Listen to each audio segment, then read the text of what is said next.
Hello, my name is Tristan, and today, let's talk about how to make your drone shots more interesting. So I was thinking to myself, this isn't exactly something that's easily explained with words, so I figured, why not just show you?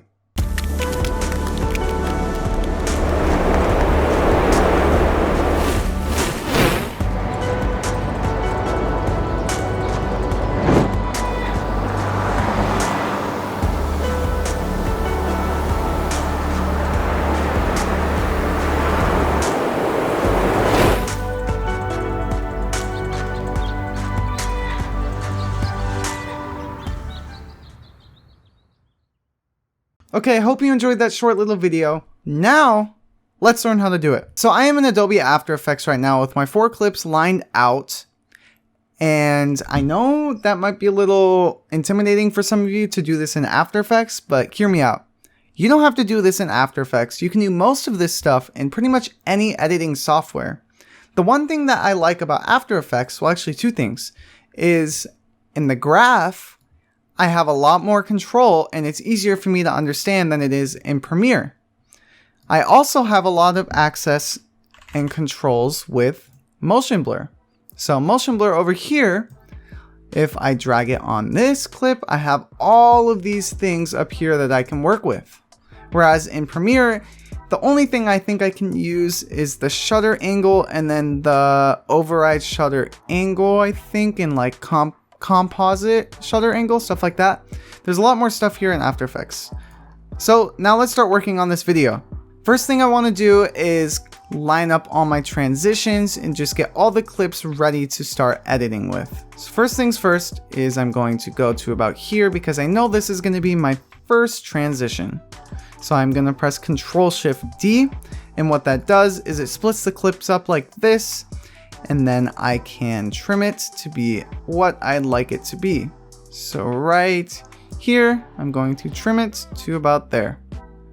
Then I line it up, and then I only need to about there, we'll say.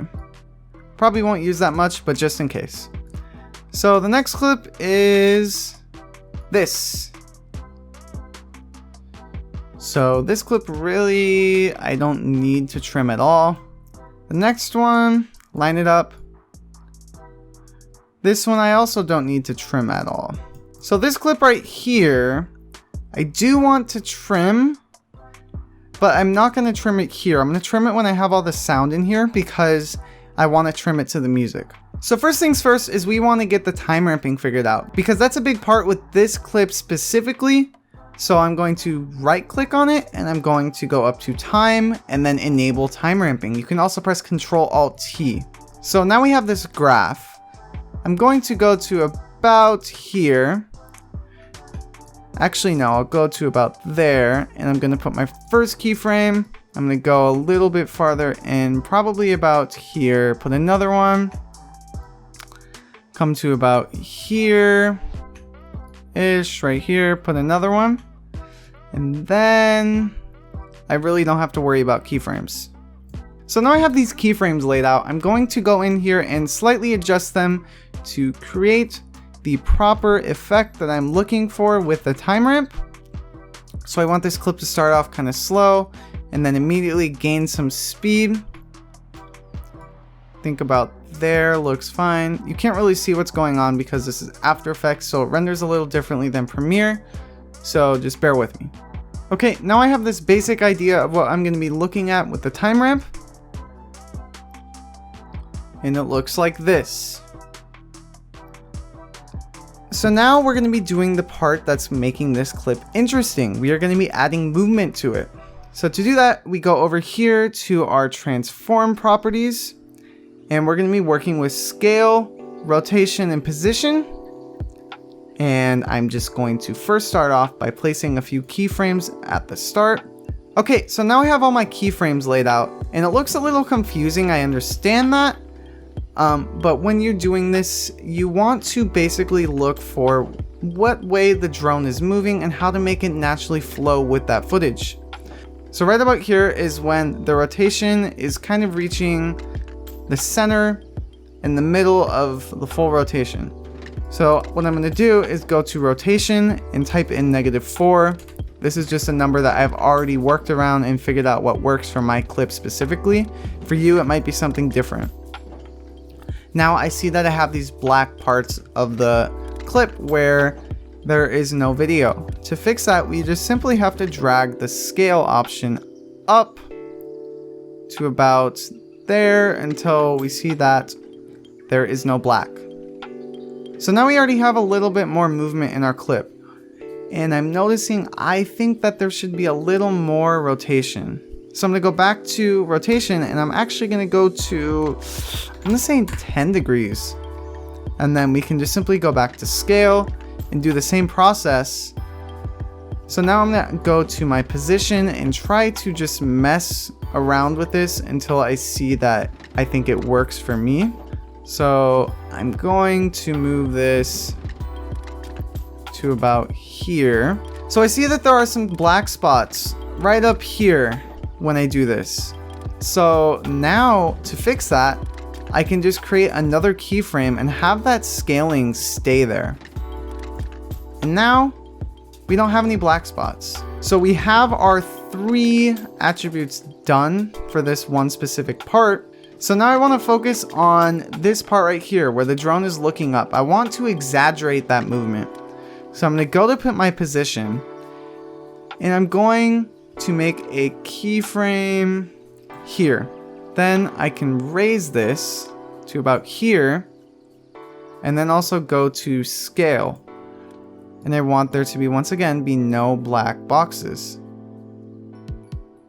So right there we have that. And it just slightly, ever so slightly, exaggerates that movement.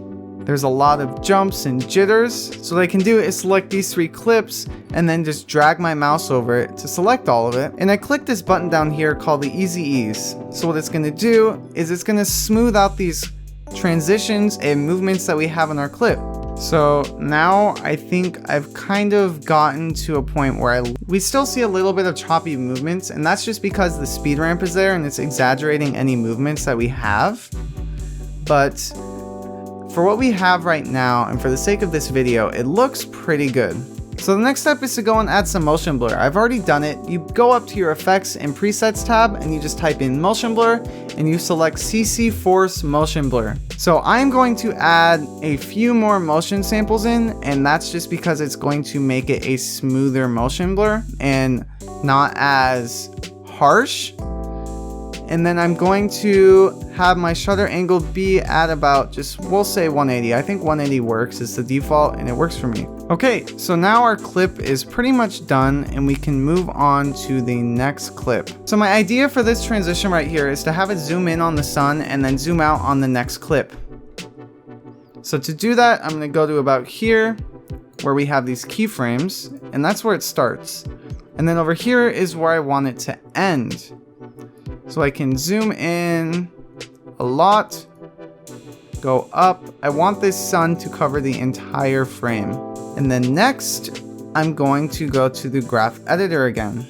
I can play around with these by clicking on the Easy Ease in and Easy Ease out and moving these around to best fit our zoom. So next we can go to here and do the same.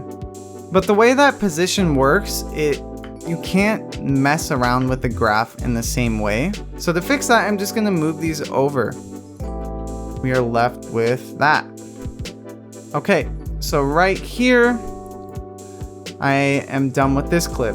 So now that you guys have the basic idea of what's going on, I'm gonna do a time lapse of this so you don't have to watch me edit this video for the next hour.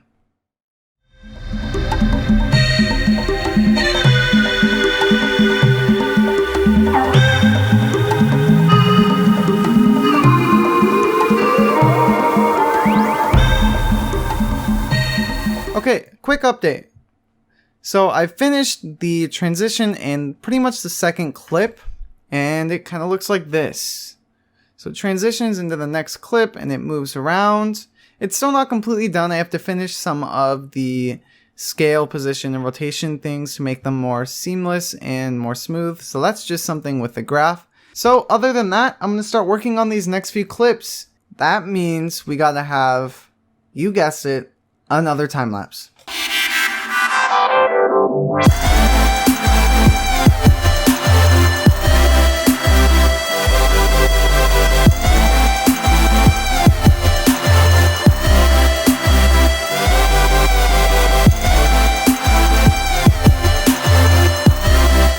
Okay, so I've just finished pretty much the entire thing.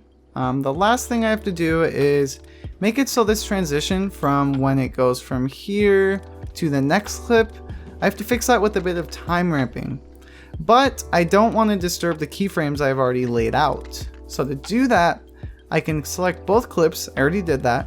Then I can right click and go to pre-compose and select move all attributes into the new composition. And then we do OK. So now we have this new clip. There is nothing under transform for any of the keyframes. They're all not there. So what we can do is click on the clip, right click, go to time, enable time ramping, or remember that's Control-Alt-T if you'd like to do it that way.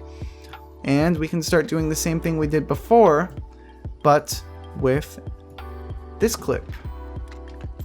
So once again, I'm not going to bore you with the details. Here's the time lapse.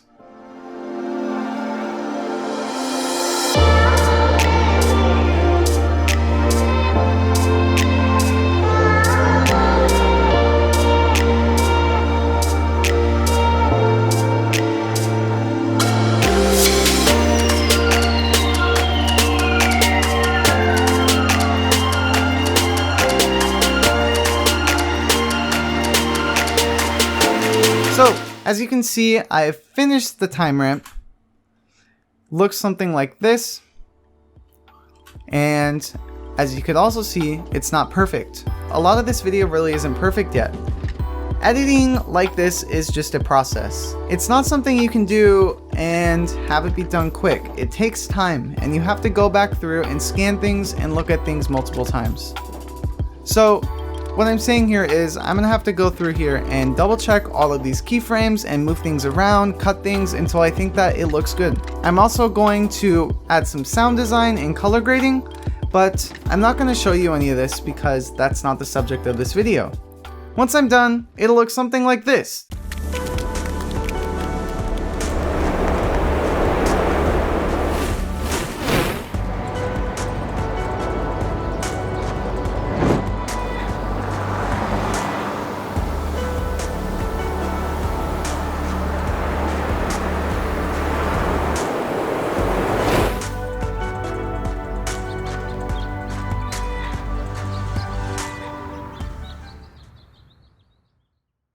Okay, you've seen the editing process now. You've seen how I've taken normal drone shots and added a little bit of micro adjustments to fine tune these clips and make them just that much more interesting. It's the small things like this that make your videos stand out above others. If you're willing to put in the extra time with stuff like this, your content is going to stand out a lot more. Now, unless you're trying to showcase this effect like I just did, I really wouldn't recommend doing it too much because I think it's something that is very easily overdone.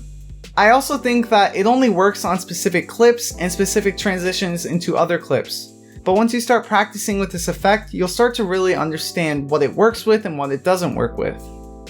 I hope you enjoyed this tutorial today. It's been a while since I made one. As always, make sure that you, yes, I'm talking to you right now, you, pay attention. Make sure you like and subscribe for more content like this. Please, I'd really appreciate it. But other than that, if you truly want to master this skill, I really recommend that you practice with this and do it a few times to master it.